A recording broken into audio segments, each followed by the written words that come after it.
আসসালামু আলাইকুম। সংবাদে আপনাদের সবাইকে স্বাগত জানাচ্ছি। আমি ফিরোজ তোহা। শুরুতেই সংবাদ শিরোনাম। বাংলাদেশের সর্বশেষ গুরুত্বপূর্ণ আপডেট সংবাদে আপনাকে স্বাগত। শুরুতেই সংবাদ শিরোনাম, পরে বিস্তারিত। শুরুতেই জানিয়ে দিব, শেখ হাসিনা পালানোর পর বাংলাদেশে এখন সেনাবাহিনীর অধীনে সরকার গঠন করেছে, কিন্তু আজ বঙ্গভবনে ৩ বাহিনীর প্রধানেরা প্রবেশ করেছেন। দেশের বর্তমান পরিস্থিতি এবং অন্তর্বর্তীকালীন সরকারের রূপরেখা নিয়ে আলোচনার জন্য বঙ্গভবনে প্রবেশ করেছেন সেনাপ্রধান, নৌপ্রধান এবং বিমান বাহিনীর প্রধান। এরপর জানিয়ে দিব, জীবননাশের আশঙ্কায় আওয়ামী লীগ নেতারা আত্মগোপনে। আওয়ামী লীগের শীর্ষ পর্যায়ের প্রভাবশালী নেতা এবং এমপি মন্ত্রীরা গোপনে দেশ ত্যাগ করেছেন। দেশ ত্যাগ করতে গিয়ে অনেক নেতাকর্মী এয়ারপোর্টে গ্রেপ্তার হয়েছেন। তার ভিতর রয়েছে আওয়ামী লীগের ডাক ও টেলিযোগাযোগ প্রতিমন্ত্রী জুনায়েদ আহমেদ পলক, পররাষ্ট্রমন্ত্রী ড হাসান মাহমুদ সহ অনেকেই। এরপর জানিয়ে দিব, বিমানবন্দর থেকে ছাত্রলীগের সম্পাদক সহ ২ জন গ্রেপ্তার। ঢাকা বিশ্ববিদ্যালয় ছাত্রলীগের সাধারণ সম্পাদক তানভীর হাসান সৈকত এবং ঢাকা মহানগর উত্তর ছাত্রলীগের সাধারণ সম্পাদক রিয়াজ মাহমুদকে বিমানবন্দর থেকে আটক করা হয়েছে। মঙ্গলবার দুপুরে তাদের আটক করে ইমিগ্রেশন পুলিশ এবং এভিয়েশন সিকিউরিটি। এসব তথ্য নিশ্চিত করেছে বেসামরিক বিমান চলাচল কর্তৃপক্ষ বেবিচক সূত্র।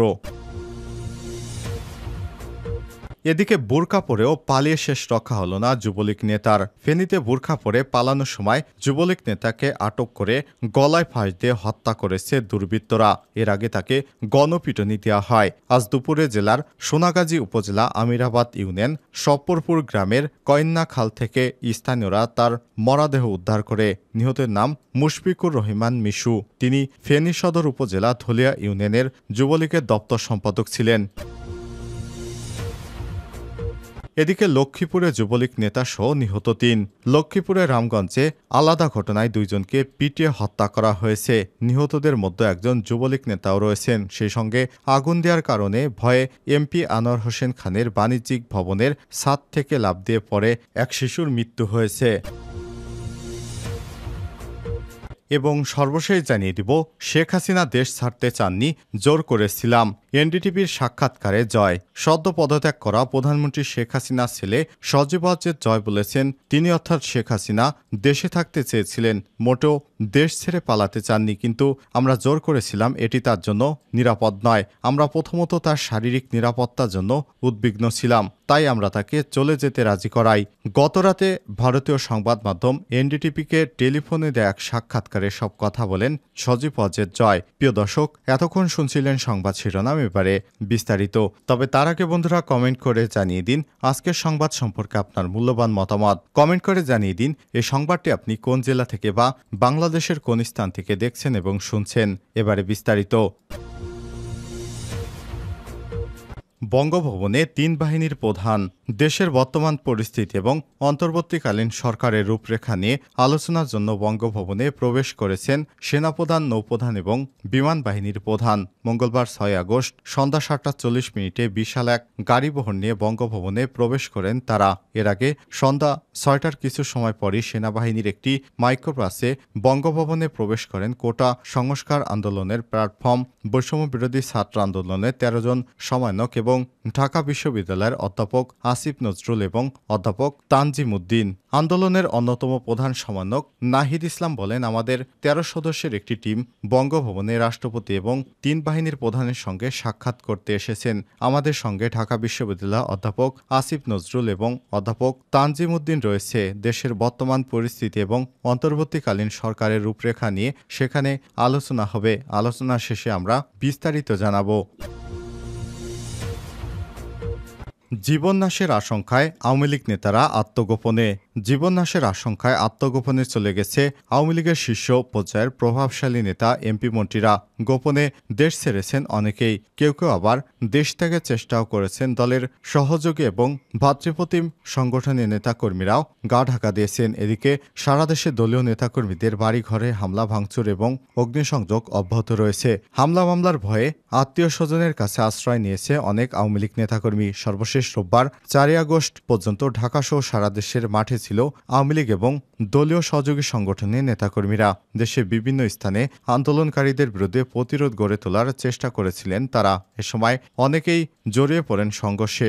বহু হতাহতের ঘটনা ঘটে। সোমবার 5ই আগস্ট সকাল থেকে পাল্টে যায় দৃশ্যপট। ক্ষমতা থেকে প্রধানমন্ত্রীর পদত্যাগের দিনে সকাল থেকে দলটির নেতাকর্মীরা আত্মগোপনে চলে যায়। শুধু তাই নয়, দলের কেন্দ্রীয় কার্যালয়ের দলীয় সভাপতি, রাজনৈতিক কার্যালয়ে, তেজগাঁওয়ের ঢাকা জেলার কার্যালয় এবং ধানমন্ডি 32 নম্বরে বঙ্গবন্ধু ভবনে হামলা, ভাঙচুর এবং অগ্নিসংযোগের ঘটনা ঘটলেও দলের কাউকে তা প্রতিরোধ করতে দেখা যায়নি। সর্বশেষ মঙ্গলবার সকাল 23 বঙ্গবন্ধু এভিনিউ আওয়ামী লীগের কেন্দ্রীয় কার্যালয়ে গিয়ে দেখা যায় কিছু মানুষ আগুনে পুড়ে যা কেন্দ্রীয় কার্যালয়ে জিনিসপত্র নিয়ে যাচ্ছে।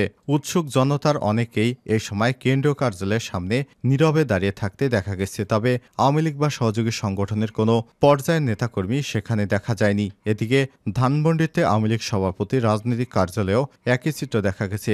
সেই কার্যালয় থেকেও কিছু মানুষকে পুড়ে যাওয়া মালপত্র নিয়ে যেতে দেখা গেছে। কার্যালয়ের ভিতরে রিকশা নিয়ে গিয়ে এসব মালপত্র নিতে দেখা গেছে অনেককে। তবে কার্যালয়ের কোনো স্টাফ বা দলটির কোনো পর্যায়ের নেতাকর্মীরা এ সময় সেখানে উপস্থিত ছিলেন না।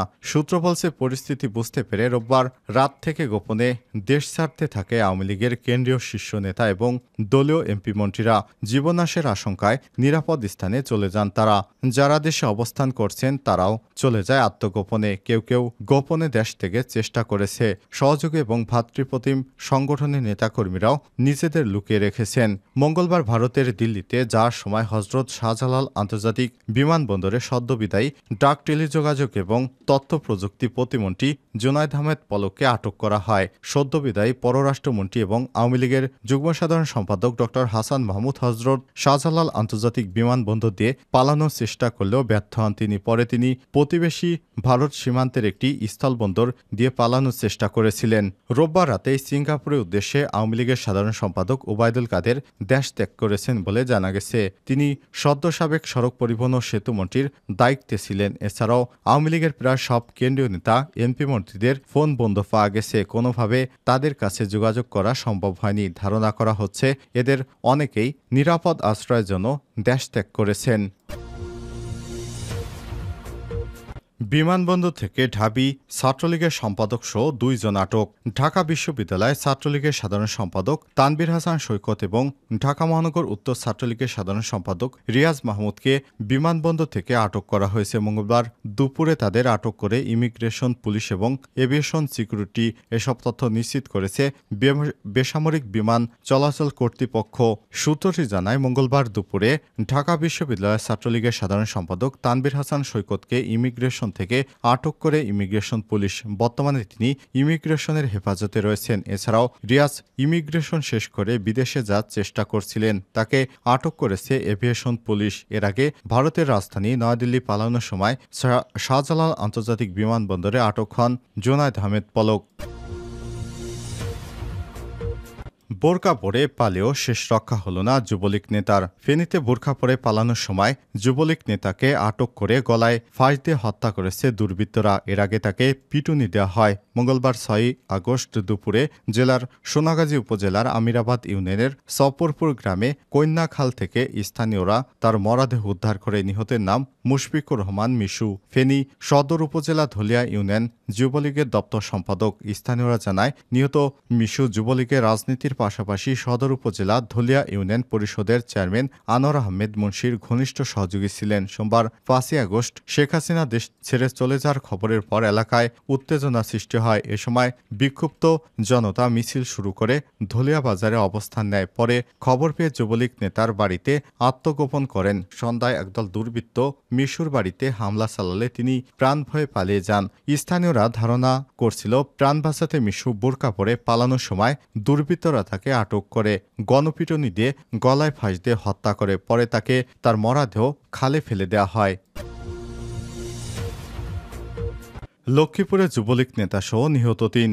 লক্ষ্মীপুরের রামগঞ্জে আলাদা ঘটনায় ২ জনকে পিটিয়ে হত্যা করা হয়েছে। নিহতদের মধ্যে একজন যুবলীগ নেতাও রয়েছেন। সেই সঙ্গে আগুন দেওয়ার কারণে ভয়ে এমপি আনোয়ার হোসেন খানের বাণিজ্যিক ভবনের ছাদ থেকে লাফ দিয়ে একজনের মৃত্যু হয়েছে। স্থানীয় সূত্র থেকে জানা যায়, রামগঞ্জে গত ২ দিনে থানা উপজেলা পরিষদের অন্তত ১২টি কার্যালয় এবং আওয়ামী লীগের ৮ নেতার কার্যালয় এবং বাড়িতে হামলা ও ভাঙচুর, অস্ত্র লুটসহ আগুন দেওয়ার ঘটনা ঘটেছে। সর্বশেষ মঙ্গলবার ৬ আগস্ট সকালে উপজেলা ছাত্রলীগের সহসভাপতির বাড়ি মেহেদী হাসান মঞ্জুর বাড়িতে ভাঙচুর এবং আগুন দেওয়া হয়। সন্ধ্যায় রামগঞ্জ উপজেলা পরিষদের চেয়ারম্যান এবং জেলা স্বেচ্ছাসেবক লীগের সাংগঠনিক সম্পাদক ইমতিয়াজ আরাফাত ৩ জনের মৃত্যু এবং হামলার খবরের বিষয়টি নিশ্চিত করেছে। খোঁজ নিয়ে জানা গেছে, শেখ হাসিনার পদত্যাগ করে দেশ ছাড়ার খবরে সোমবার বিকেলে আন্দোলনকারীরা উপজেলার ভোলাকোটের আথাকড়া গ্রামে যুবলীগ নেতা মোহাম্মদ নাসিরকে আটক করে। এ সময় তাকে প্রকাশ্যে পিটুনি দিয়ে হত্যা করা হয়। সারা রাত মরদেহ রাস্তার উপর পড়ে থাকলেও কেউ এগিয়ে আসেনি। মঙ্গলবার সকালে জানাজা ছাড়াই নিহতের বোনরা মরদেহ দাফন করে। নিহত নাসির জেলা যুবলীগের বিলুপ্ত কমিটির সদস্য এবং ভোলাকোট ইউনিয়ন পরিষদের সাবেক চেয়ারম্যান বশির আহমেদ মানিকের ছোট ভাই। একই সময় লক্ষ্মীপুর ১ রামগঞ্জ আসনে এমপি আনোয়ার হোসেন খানের মালিকানাধীন খান টাওয়ারে ভাঙচুর করে আগুন দেয় আন্দোলনকারীরা। জীবন বাঁচাতে ভবনের ছাদ থেকে লাফিয়ে পড়ে ১২ বছরের এক শিশুর মৃত্যু হয়েছে। তার নাম পরিচয় জানা যায়নি।